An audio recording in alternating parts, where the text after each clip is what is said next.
बिस्मिल्लाहिर्रहमानिर्रहीम अस्सलाम वालेकुम। Welcome to my YouTube family.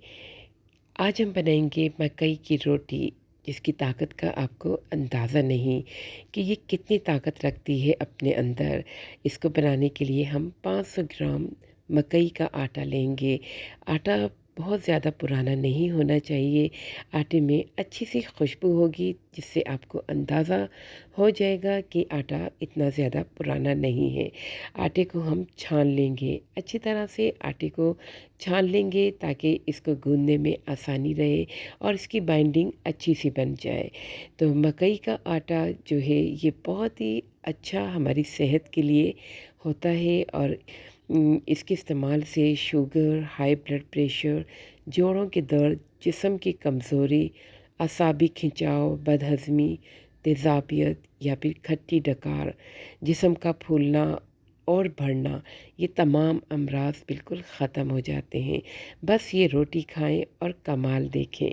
तो बस आटे को अच्छे से छान कर इसके अंदर हम 1 टीस्पून नमक शामिल करेंगे। आप चाहें तो बग़ैर नमक के भी इस्तेमाल कर सकते हैं। इसके अलावा 1 टेबल स्पून इसके अंदर हम घी शामिल करेंगे। ये दोनों चीज़ें इसमें शामिल करके अच्छे से मिक्स कर लेंगे। आटे को तीनों चीज़ों के साथ अच्छी तरह से हमें मिक्स कर लेना है। तीनों चीज़ें जब अच्छे से मिक्स हो जाएंगी तो हम इसे गूँधना शुरू करेंगे। पानी इसमें हम थोड़ा-थोड़ा डालते हुए इसको गूँधेंगे। बहुत ज़्यादा पानी एकदम से इसमें शामिल नहीं करना है। तो थोड़ा-थोड़ा सा पानी डालते हुए इसे अच्छी तरह से गूँधना शुरू करते हैं। इसमें हम पानी डालते जाएंगे और इसको गूँधते जाएंगे। बहुत ही अच्छा सा मकई का आटा हमने गूँधना है। आटे की बाइंडिंग बहुत अच्छी होनी चाहिए। आटा जितना अच्छा हम गूँधेंगे उतनी ही अच्छी हमारी रोटी तैयार होगी। मकई का आटा दानेदार होता है, इसलिए इसको बहुत ही अच्छी तरह से हमें गूँधना है। इसमें मैंने गंदम का आटा शामिल नहीं किया है। खालिस मकई के आटे से हम इस रोटी को तैयार करेंगे। आटा बहुत अच्छी तरह से हथेली के साथ हम गूँधेंगे। इसको नॉर्मल आटे की तरह ही आपको गूँधना है, लेकिन इससे गूँधने के लिए हम हथेली का इस्तेमाल करेंगे और इस तरह मसल कर इसको गूँधते रहेंगे। जब आटा बहुत अच्छा सा गूँध जाएगा और हमें अंदाज़ा हो जाएगा कि ये इकट्ठा हो गया है और इसने बर्तन को छोड़ दिया है, तो हम इसको बिल्कुल अच्छी तरह से 1-2 मुक्की लगाकर, यानी अच्छे से मसल कर एक बाउल में निकाल लेंगे और निकाल कर इसे रख देंगे। आप देख सकते हैं कि आटा हमारा तकरीबन बहुत ही अच्छी तरह से बाइंडिंग इसकी हो चुकी है। बस इसको 1-2 बार अच्छी तरह से इस तरह से गूँध लेंगे और गूँधने के बाद एक बाउल में निकाल लेंगे। आटे को एक अलग बाउल में निकाल कर हम रख देंगे और इसके ऊपर थोड़ा-सा पानी या फिर घी लगाकर छोड़ देंगे। 10 मिनट के लिए इसको मैं रख दूँगी ताकि ये सेट हो जाए। इस पर घी लगाने से इस पे जो एक कड़क सी लेयर आ जाती है, वो नहीं आएगी। घी लगाकर 10 मिनट के लिए इसे कवर करके रख देंगे। अब थोड़ी देर के बाद इसके पेड़े बनाना शुरू करेंगे। मीडियम साइज़ का एक पेड़ा लेंगे और इसको बिल्कुल नॉर्मल जिस तरह हम घर में रोटी बनाते हैं, इस तरह से इसका पेड़ा बना लेंगे और इस तरह से थोड़ा-सा हाथ के ऊपर इसको राउंड करेंगे और इसके कॉर्नर्स को, एजेस को इस तरह से राउंड करते रहेंगे। इसे खुश्क आटे के अंदर डालकर थोड़ा-सा खुश्क आटा इस पर लगा लेंगे। अब इसे हम एक रोलिंग पिन से बेल लेंगे। आप चाहें तो इसे हाथ से भी बना सकते हैं या फिर किसी शॉपर के साथ भी आप इसे बना सकते हैं। कोई भी प्लास्टिक बैग लेके उसके अंदर आप इसे रख कर भी बना सकते हैं। लेकिन मैं आपको जो बता रही हूँ, इस तरह से भी बहुत अच्छी रोटी आपकी बन जाएगी। तो मकई का आटा जब आप बनाते हैं मकई की रोटी, तो उसके एजेस बिल्कुल थोड़े से क्रैकी हो जाते हैं।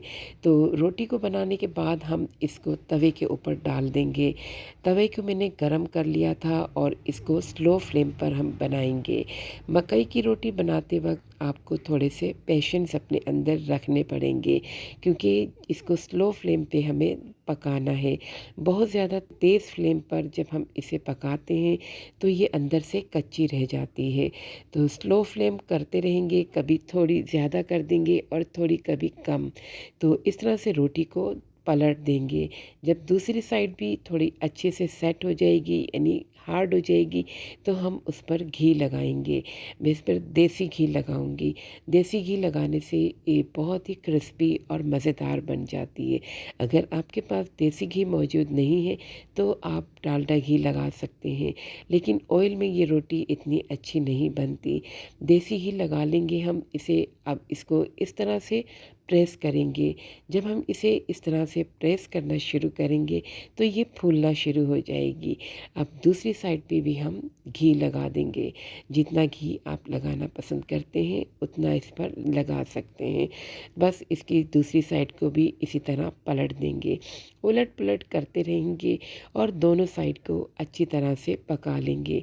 फ्लेम को स्लो किया हुआ है मैंने, और इस तरह से रोटी हमारी तैयार हो जाएगी। तो हम इसे एक प्लेट में निकाल लेंगे। बाकी की दूसरी रोटियां भी हम इस तरह से तैयार करते रहेंगे। एक रोटी और मैं आपको बनाकर दिखाऊंगी ताकि आपको कोई मुश्किल ना हो। अक्सर लोगों को ये शिकायत होती है कि वो मकई की रोटी बना नहीं पाते और उनकी रोटी टूट जाती है। तो यकीन करें, मकई की रोटी बनाना कोई मुश्किल काम नहीं है। ये बहुत ही आसानी के साथ तैयार हो जाती है, लेकिन बस थोड़ा सा इसे सब्र के साथ आपको बनाना होता है। बहुत ही आराम आराम से इसको उलटना है और इसको बेलना है। जब ये अच्छे से इस तरह से बेल जाएगी तो आप इसको उठाकर तवे के ऊपर डाल सकते हैं। बहुत ज़्यादा बड़ी इसको मैं नहीं करूँगी, और अगर थोड़े से कॉर्नर्स इसके क्रैकी हो जाते हैं तो कोई मसला नहीं है। मकई की रोटी बहुत मज़ेदार बनती है। ये खाने में बहुत टेस्टी भी होती है और इसके अलावा अपने अंदर बहुत ही ज़्यादा फ़ायदे भी रखती है। इसमें फ़ाइबर भी बहुत ज़्यादा तादाद में मौजूद होता है। अगर रोटी तवे पे डालते हुए इस तरह से थोड़ी सी फट जाती है तो आप इसको इस तरह से आटे को एक साथ मिलाकर और इसे जोड़ सकते हैं। और इस तरह ये देखें आप, रोटी बिल्कुल सही जुड़ गई है। इसको हम बिल्कुल इसी तरह तैयार कर लेंगे जैसे हमने पहली रोटी को तैयार किया था। स्लो फ्लेम हो गई है तो मैंने थोड़ी सी फ्लेम को तेज़ कर दिया है। थोड़ा सा तेज़ करके फिर हम इसको स्लो कर देंगे और इस तरह इसको प्रेस करते रहेंगे। रोटी हमारी अच्छे से फूलती रहेगी। रोटी इस तरह से जब फूल जाएगी तो हम इसके ऊपर घी लगा देंगे। वेट लूज़ करने के लिए भी मकई की रोटी बहुत ही बेस्ट होती है। विंटर में मकई की रोटी का इस्तेमाल बहुत ज़्यादा बढ़ जाता है और विंटर में इसका इस्तेमाल ज़रूर करना चाहिए। मकई क्योंकि गर्म होता है और ये आपकी बॉडी को गरमाइश देती है। इसके फ़ायदे जितने हैं इससे ज़्यादा ये खाने में मज़ेदार है। तो आप डेली बेसिस पर भी मकई की रोटी का इस्तेमाल कर सकते हैं। अगर आप वेट लूज़ करना चाहते हैं, अगर आप चाहते हैं तो इस पर बग़ैर घी लगाए भी इसको इस्तेमाल कर सकते हैं। ये बहुत अच्छी लगती है, लेकिन थोड़ा बहुत अगर इस पर आप घी लगा लेते हैं तो ये बहुत मज़े की लगती है। डाइजेस्ट करने में भी बहुत ही मददगार साबित होती है। तो इस तरह से मकई की रोटी बनाना बहुत ही आसान है। हम बनाते जाएंगे और इसको एक प्लेट में निकालते रहेंगे। मकई की रोटी का बेस्ट कॉम्बो साग है। साग की रेसिपी मेरे चैनल पर मौजूद है, जिसका लिंक मैं आपको डिस्क्रिप्शन में दे दूँगी। तो मकई की रोटी हमारी रेडी हो चुकी है। अब इस पर मज़ीद अगर आप घी लगाना चाहें तो गरम-गरम रोटी के ऊपर देसी घी लगाकर साग के साथ एंजॉय कर सकते हैं। बहुत ही मज़ेदार और ज़बरदस्त सी हमारी मकई की रोटी तैयार हो गई है। तो रेसिपी अगर आपको अच्छी लगी है तो लाइक तो ज़रूर करना बनता है। चैनल पर अगर नए हैं तो सब्सक्राइब भी करना मत भूलिएगा, और जो लोग कर चुके हैं उनके लिए तहे दिल से शुक्रगुज़ार हूँ मैं। मिलते हैं फिर किसी और बहुत अच्छी ईज़ी हेल्दी रेसिपी के साथ। तब तक के लिए मुझे दीजिए इजाज़त। अल्लाह हाफ़िज़।